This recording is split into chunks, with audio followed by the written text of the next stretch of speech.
Shalom, perkenalkan nama saya Ade Mispa Anggreni Ginting dari grup C semester 6 yang akan membahas tentang kedudukan perempuan di Perjanjian Lama, yang dimana latar belakang sejak dari semula Allah telah merencanakan sesuatu yang indah bagi kehidupan manusia yang menciptakan laki-laki dan perempuan sebagai pasangan untuk saling melengkapi satu dengan yang lain. Maka Allah berfirman, tidak baik kalau manusia itu seorang diri saja. Aku akan menjadikan penolong baginya yang sepadan dengan dia, yang tertulis di Kejadian 2 ayat 18. Nah, maka Tuhan membuat manusia itu tidur nyenyak. Ketika ia tidur, Tuhan Allah mengambil salah satu rusuk daripadanya yang tertulis pada Kejadian 2 ayat 21. Tuhan memakai tulang rusuk itu untuk menciptakan Hawa. Kisah ini menunjukkan betapa pentingnya perempuan itu bagi pria. Dan tujuannya ialah yang pertama, mengetahui perempuan dalam kisah penciptaan. Yang kedua, mengetahui perempuan dan perannya dalam kehidupan bangsa Israel. Yang ketiga, mengetahui perempuan dan peranannya dalam kepemimpinan dan ritual agama di Israel. Yang keempat, mengetahui apa saja peran dan kedudukan perempuan di dalam Perjanjian Lama. Baik, perempuan dalam kisah penciptaan, lelaki dan perempuan sesama penyandang gambaran Allah yang tertulis di dalam Kejadian 1 ayat 27. Dan perempuan diciptakan dari tulang rusuk sebagai penolong bagi kaum Adam, tertulis pada Kejadian 2 ayat 21 sampai dengan 23.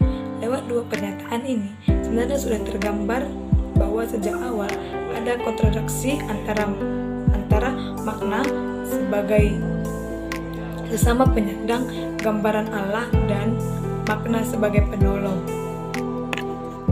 Dan Allah hanya menaruh perhatian khusus kepada kaum laki-laki sejak dia tidak demikian dengan kaum perempuan secara deskriptif. Dikatakan dalam Kejadian 1 ayat 27 bahwa laki-laki dan perempuan berbeda secara sekularitas, tetapi posisinya setara sebagai sesama ciptaan Allah. Nah, jadi manusia itu menjadi tanda kehadiran Allah yang diberikan mandat sebagai wakil Allah untuk memerintah di dalam dunia. Manusia yaitu laki-laki dan perempuan diciptakan menurut gambar Allah, menunjukkan bahwa posisi mereka setara tanpa hierarki. Diciptakan menurut gambar Allah adalah suatu martabat dari laki-laki dan perempuan untuk mendapatkan tugas yang sama dari Allah yang tertulis dalam Kejadian 1 ayat 26 dan Kejadian 1 ayat 8 sampai dengan 29, sehingga laki-laki tidak akan berbeda di atas perempuan ataupun sebaliknya, seperti itu.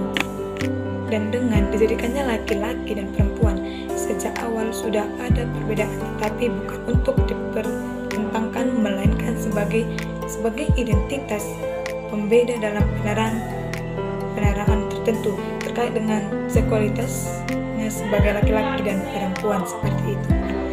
Dan saat Allah menciptakan perempuan dari tulang rusuk dalam PL, dipakai kata bana yang tertulis dalam Kejadian 2 ayat 22, yang berarti membentuk atau membangun sesuatu yang keras atau membangun menara, mesbah atau kota.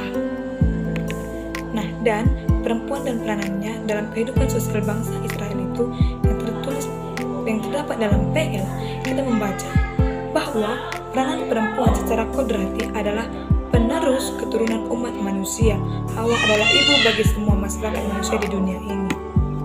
Nah, dan perempuan dan pernyataannya dalam kepemimpinan dan ritual agama di Israel tidak dapat disangkal bahwa umat Israel yang terikat mengharuskan setiap keputusan yang menentukan kehidupan masyarakat ditentukan oleh kaum laki-laki, tetapi Alkitab mencatat ada sosok pemimpin perempuan di Israel, yaitu Deborah, yang adalah hakim dan nabiah. Nah, baik, dan saya akan memberikan pertanyaan, yang dimana pertanyaan pertama itu, siapakah pemimpin perempuan pertama di Israel? Yaitu Deborah, yang dimana ia merupakan salah satu dari sejumlah pemimpin yang takut akan Tuhan. Nah, dan pertanyaan kedua itu, siapakah ibu bagi semua masyarakat di dunia? Yaitu Hawa, dan Sarah ialah ibu dari bangsa Israel. Yang ketiga itu, di nas manakah tertulis manusia tidak baik seorang diri saja? Nah, tertulis di dalam nas Kejadian 2 ayat 18. Dan keempat itu, apa saja kan tujuannya? Yang pertama itu mengetahui perempuan dalam ciptaannya, dia itu seperti apa, yaitu perempuan itu sama saja dengan lelaki, cuman cara bekerja dan cara pencariannya itu berbeda menurut saya. Yang kedua itu mengetahui perannya di dalam masyarakat, perannya dalam keluarga, dan perannya di dalam pekerjaan seperti itu. Dan ketiga, mengetahui apa saja kedudukannya. Yang pertama, kedudukannya itu sebagai, kalau kita di adat Batak itu dia adalah seorang boroni raja, yang dimana sangat berarti bagi keluarga seperti itu. Nah, dan pertanyaan yang kelima, jenis manakah laki-laki dan perempuan sesama penyandang, yang dikatakan sesama penyandang, yaitu menurut saya itu tertulis di dalam nas Kejadian 1 ayat 27. Sekian dan terima kasih dari saya. Shalom.